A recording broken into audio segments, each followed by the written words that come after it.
نحمده ونصلي على رسوله الكريم أما بعد فقد قال الله تبارك وتعالى في القرآن المجيد والفرقان الحميد إنا نحن نزلنا الذكر وإنا له لحافظون. وقال رسول الله صلى الله عليه وسلم خيركم من تعلم القرآن وعلمه أو كما قال عليه الصلاة والسلام. عزیزان گرامی، اللہ رب العزت کا بڑا احسان و کرم ہوا کہ رب ذوالجلال نے آج ہمارا قرآن کریم مکمل کرا دیا. دوستو، اللہ رب العزت نے قرآن کریم میں ارشاد فرمایا اِنَّا نَحْنُ نَزَّلْنَا الذِّكْرَ وَإِنَّا لَهُ لَحَافِظُونَ، کہ ہم ہی نے قرآن کو نازل کیا اور ہم ہی اس کی حفاظت کرنے والے ہیں.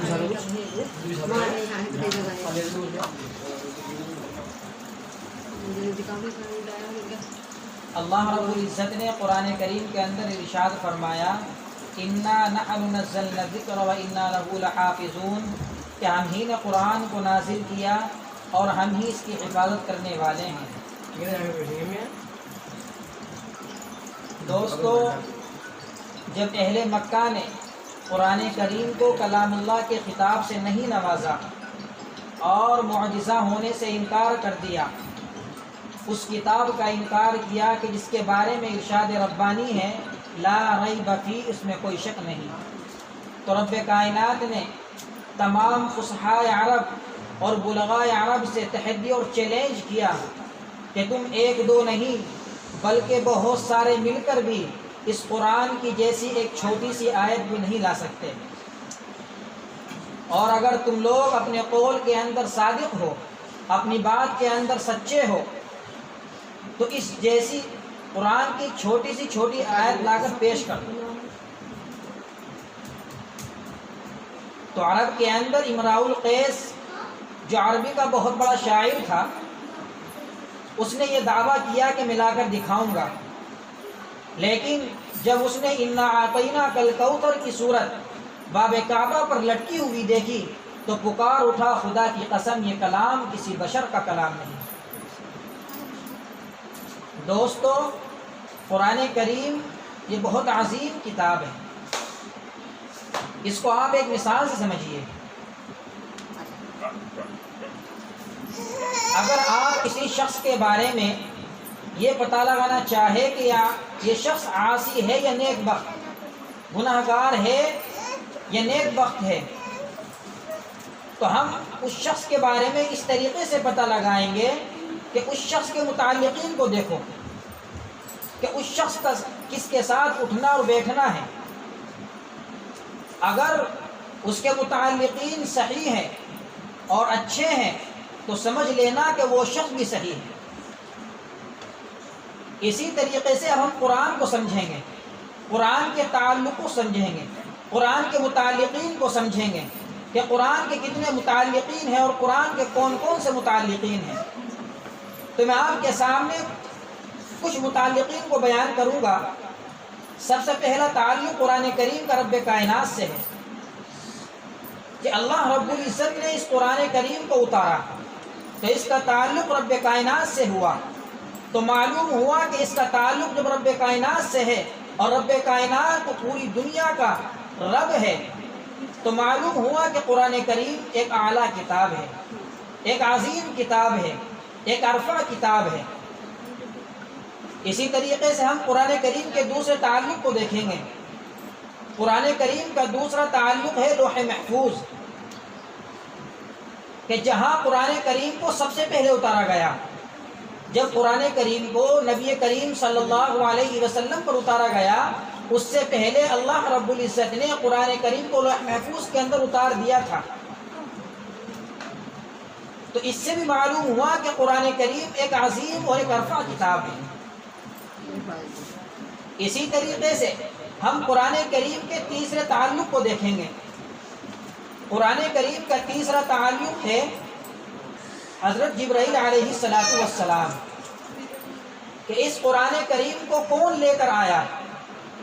نبی کریم صلی اللہ علیہ وسلم کے اوپر کس نے اس کو اتارا؟ تو اللہ رب العزت نے قرآن کریم کی آیت کو حضرت جبرائیل علیہ السلام کے ذریعے نبی کریم صلی اللہ علیہ وسلم کے قلب اطہر پر اتارا۔ اور حضرت جبرائیل علیہ السلام کی شخصیت کو اگر ہم دیکھتے ہیں تو وہ تمام فرشتوں میں عرفہ ہے، تمام فرشتوں میں عظیم ہے، تو اس سے بھی معلوم ہوا کہ قرآن کریم ایک عظیم کتاب ہے۔ اسی طریقے سے قرآن کریم کے ہم چوتھے تعلق کو دیکھیں گے۔ چوتھا تعلق ہے اس کا لیلۃ القدر، جو کہ آج ہے، آج 27ویں شب ہے، اور اس کے اندر نبی کریم صلی اللہ علیہ وسلم کا ارشاد گرامی ہے، وہ فرماتے ہیں کہ رمضان المبارک کے جو آخری عشرہ ہوتا ہے اس کے اندر جو طاق راتیں آتی ہیں ان کے اندر شب قدر ہونے کا امکان ہوتا ہے، اور آج 27ویں شب ہے، اس کے اندر بھی شب قدر ہونے کا امکان ہے۔ تو نبی کریم صلی اللہ علیہ وسلم نے جو قرآن کریم کو مکمل کیا، دنیا کے اندر جو مکمل اتارا، وہ شب قدر کے اندر مکمل کیا۔ اور شب قدر کی رات کو اگر ہم دیکھتے ہیں تو اللہ رب العزت قرآن کریم کے اندر ارشاد فرماتا ہے لیلۃ القدر خیر من الف شہر، کہ یہ شب قدر یہ ایسی رات ہے، لیلۃ القدر خیر من الف شہر، کہ 1000 مہینوں سے بہتر ہے، 1000 مہینوں کی رات سے بہتر یہ رات ہے۔ اگر بندہ اس رات کے اندر اللہ رب العزت سے مانگ لے اور اللہ رب العزت کی عبادت کرے اور رو رو کر اللہ سے مانگے تو اللہ تبارک و تعالیٰ اس کی دعا کو قبول کرتا ہے۔ اس رات کی بڑی فضیلت آئی ہے۔ تو اس رات کے اندر اللہ رب العزت نے قرآن کریم کو مکمل کیا۔ تو جب ہم نے اس رات کو دیکھا تو یہ رات تمام راتوں سے عرفہ ہے، تمام راتوں سے عظیم ہے، تو اس سے بھی معلوم ہوا کہ قرآن کریم کا جب تعلق اس سے ہے تو قرآن کریم بھی ایک عظیم کتاب ہے، کوئی ایک عرفہ کتاب ہے۔ اسی طریقے سے ہم قرآن کریم کے 5ویں تعلق کو دیکھیں گے۔ قرآن کریم کا 5واں تعلق ہے مکہ اور مدینہ، کہ قرآن کریم کو کس سرزمین کے اوپر اتارا گیا، پوری دنیا کے اندر کون سی سرزمین تھی کہ جس پر اللہ رب العزت نے قرآن کریم کو نازل کیا، تو ہم دیکھتے ہیں تو وہ مکہ اور مدینہ ہے۔ اس پوری دنیا کے اندر اگر زمینوں کا معائنہ کیا جائے، سرزمین کو دیکھا جائے، تو مکہ اور مدینہ کی سرزمین کے علاوہ پوری دنیا کے اندر کوئی سی سرزمین ایسی ہے ہی نہیں کہ جو اس سے عظیم اور عرفہ ہو۔ اللہ رب العزت نے وہاں پر اس قرآن کریم کو اتارا۔ تو جب ہم نے یہ تعلق دیکھا تو اس سے بھی معلوم ہوا کہ قرآن کریم ایک عظیم و ایک عرفہ کتاب ہے۔ اسی طریقے سے ہم قرآن کریم کے 6 تعلق کو دیکھیں گے۔ 6 تعلق کیا ہے اس کا؟ قرآن کریم کا 6 تعلق ہے قلب ماہ رسالت، کہ کون سے دل کے اوپر یہ اترا آ کر کے ہم اس کو دیکھیں گے تو ہم نے دیکھا نبی کریم صلی اللہ علیہ وسلم کا وہ دل تھا کہ جس کے اوپر نبی کریم صلی اللہ علیہ وسلم کے قلب کے اوپر اس قرآن کو اتارا گیا، جو اس پوری امت کے نبی ہیں، جو تمام نبیوں میں اعلیٰ نبی کریم صلی اللہ علیہ وسلم جس کے صدقے میں ہم اس دنیا کے اندر بیٹھے ہوئے ہیں۔ اگر نبی کریم صلی اللہ علیہ وسلم دنیا کے اندر نہ آتے تو ہمارا وجود نہ ہوتا۔ اگر نبی کریم صلی اللہ علیہ وسلم کو دنیا کے اندر مبعوث اللہ رب العزت نہ کرتے تو اس پوری کائنات کو نہ سجایا جاتا۔ اس نبی کریم صلی اللہ علیہ وسلم کے قلب ماہ رسالت کے اوپر اللہ رب العزت نے اتارا۔ تو معلوم ہوتا ہے کہ قرآن کریم اس اعتبار سے بھی عظیم اور عرفہ کتاب ہے۔ تو ہم نے قرآن کریم کے کچھ تعلق کو دیکھا تو اس سے معلوم ہوا کہ قرآن کریم ایک عظیم کتاب ہے، اور قرآن کریم کا ایک تعلق امت محمدیہ سے بھی ہے۔ اسی وجہ سے ہمیں چاہیے کہ ہم قرآن کریم کی تلاوت کریں۔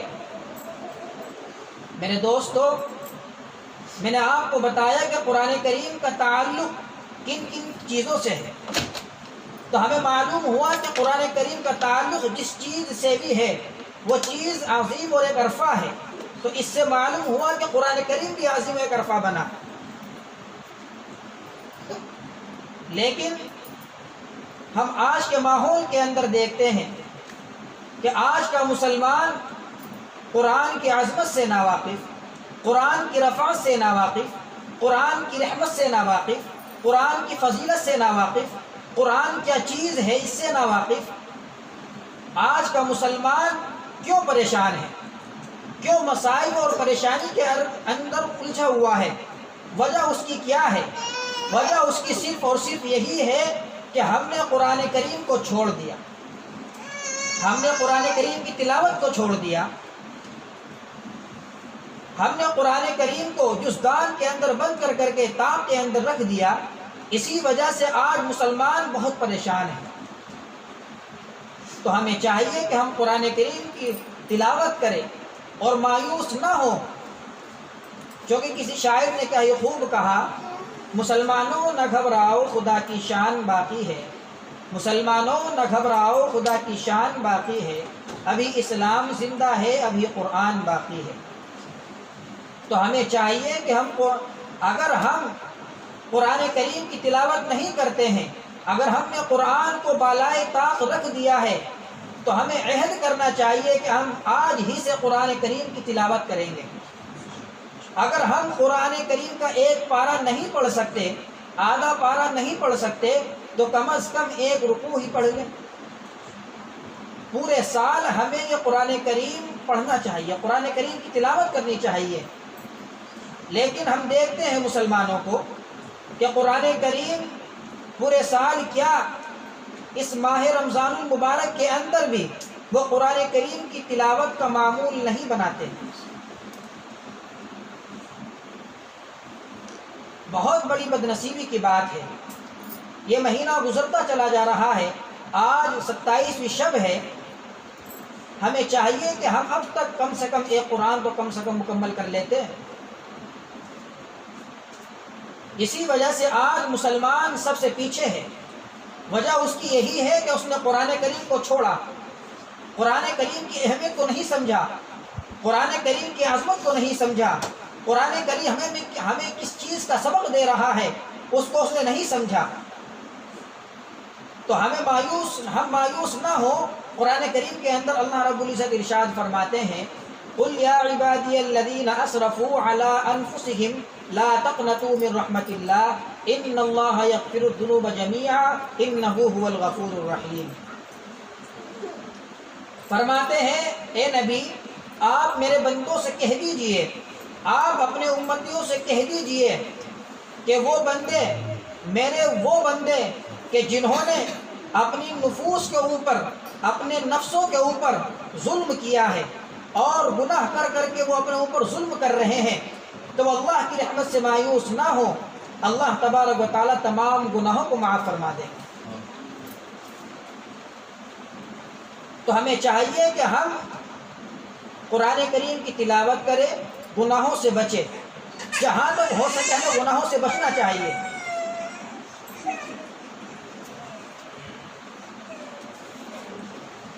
اور رہا مسئلہ انگلش کا، بہت سے لوگ اہل مدارس کے اوپر یہ الزام لگاتے ہیں کہ مدرسے والے انگلش نہیں پڑھتے. تو میں آپ کو ایک بات بتاتا ہوں کہ قرآن کریم کو ہمیں سب سے پہلے پڑھنا چاہیے. ہر ایک چیز کی ترتیب ہے کہ جب ہم پیدا ہوئے تو ہمارے کانوں کے اندر اذان پڑھی گئی، تو اس سے ہمیں یہ سبق ملتا ہے کہ ہم مسلمان ہیں. اور جب مسلمان ہم ہوئے تو ہم مسلمانوں کی زبان کیا ہے؟ وہ عربی اور ایک اردو ہے. ہمیں اسے سب سے پہلے سیکھنا چاہیے. اس کے بعد ضرورت اس وقت انگلش کی ہے تو انگلش بھی ہمیں سیکھنا چاہیے. تو علماء اور مدارس والے یہ نہیں کہتے کہ آپ انگلش نہ سیکھو، انگلش بھی سیکھو. اس وقت انگلش کی بہت ضرورت ہے، لیکن ہمیں سب سے پہلے اپنے بچے کو قرآن کریم کی تعلیم دینی چاہیے، قرآن کریم پڑھانا چاہیے. کم از کم اس کو اتنا قرآن تو پڑھا دے کہ اس کی نماز درست ہو جائے. اس کو یہ پتہ چل جائے کہ میں مسلمان ہوں، قرآن کی کوئی چیز ہوتی ہے۔ اسی وجہ سے قرآن کریم کو سب سے پہلے سیکھنا چاہیے، اس کے بعد پھر انگلش کا نمبر آتا ہے۔ تو سب سے پہلے قرآن کریم کو سیکھے، اس کے بعد پھر انگلش کو سیکھے۔ اسی طریقے سے ہمیں بے حیائی سے بچنا چاہیے، اپنے اندر حیا پیدا کریں۔ آج کے مسلمانوں کے اندر حیا نہیں رہی۔ اللہ کے رسول صلی اللہ علیہ وسلم نے ارشاد فرمایا کہ جس شخص کے اندر حیا نہیں ہوگی تو وہ جو چاہے کرے گا۔ ہمیں اپنے اندر حیا کرنی چاہیے، ہمیں اپنی نظروں کی حفاظت کرنی چاہیے۔ تیسری چیز یہ ہے کہ ہمیں اپنے اندر سخاوت پیدا کرنی چاہیے، بخل سے بچیں، کنجوسی سے بچیں، اپنے اندر سخاوت پیدا کریں۔ اگر آپ کے پاس 100 روپے ہیں تو 10 روپے اللہ کی راہ میں خرچ کرے، اور اللہ رب العزت نے ارشاد فرمایا کہ جو میری راہ میں خرچ کرے گا میرا وعدہ ہے کہ میں اس کو اس کا ڈبل دوں گا۔ اور جب اللہ رب العزت نے وعدہ کر لیا تو اب وہ پورا کرتے رہے گا۔ اسی وجہ سے اب ہم اپنے اندر سخاوت پیدا کریں اور بے حیائی سے بچیں۔ یہ چند گزارشات تھی، اور کچھ آپ کے سامنے بات محمد سفیان صلی اللہ علیہ وسلم رکھیں گے، اس کے بعد انشاءاللہ مختصر سی دعا ہو جائے گی۔ وآخر دعوانا الحمدللہ رب العالمین۔